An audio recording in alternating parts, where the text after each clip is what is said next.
Let's take a look at some molecules and seek to identify stereogenic centers. The first thing we need to keep an eye out for is a plane of symmetry within the molecule.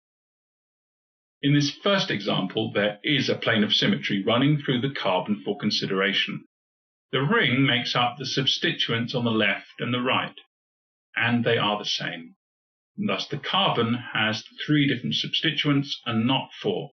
And exchanging, say, the methyl group and the undepicted hydrogen that's going back into the screen would not constitute a new enantiomer. In this second example, there's also a plane of symmetry within the molecule, but it's not immediately obvious.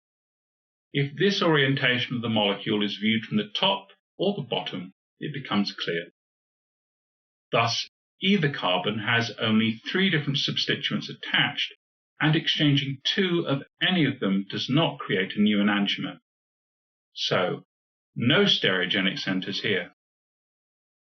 In our next example, there is a carbon that meets the requirements of being a stereogenic center, where the exchange of 2 substituents creates an enantiomer of the original structure. The carbon has 4 different substituents. Now, this is a great clue to visually identify stereogenic centers. But remember, it's not the strict definition. This time, there are 3 stereogenic centers. In the next case, we need to be careful. The right and left arms of the molecule are not the same, the left having 4 carbons and the right 5. So there's no plane of symmetry, and a carbon with 4 different substituents, in this case, is a stereogenic center. This is proline, an amino acid. This carbon is a stereogenic center. However, there is another atom here that's a candidate for being a stereogenic center, but it's not a carbon. It's a nitrogen atom. The lone pair constitutes the 4th substituent attached to the nitrogen. The nitrogen does, on the surface, seem to meet the definition of being a stereogenic center. However, there is a factor we haven't discussed so far, and that is the time period over which the enantiomers can practically interconvert. In the case of carbon, this is slow, making individual enantiomers of practical significance. However, the practical interconversion of potential nitrogen enantiomers is too fast. Thus, they cannot be isolated, nor one enantiomer prepared in a majority and the other in a minority.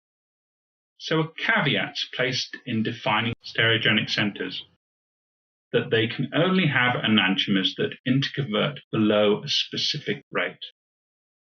This means that carbon and sulfur are included, but nitrogen is excluded as a stereogenic center.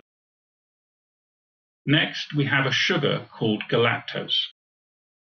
5 stereogenic centers are here. There is a nitrogen in the next example, but it isn't even a candidate for stereogenic center. It only has 3 different substituents attached. But there is a carbon with 4 substituents attached, and that is a stereogenic center.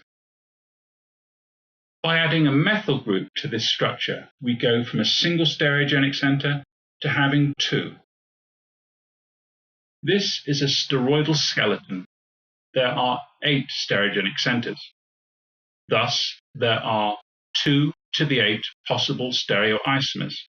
That's 256. Designing synthesis that only leads to 1 stereoisomer is quite often a challenge, but frequently it's important. Lastly, in this structure, there are 5 stereogenic centers and a nitrogen that would be a stereogenic center if it were not for the fact that its potential enantiomers are interconverted too rapidly.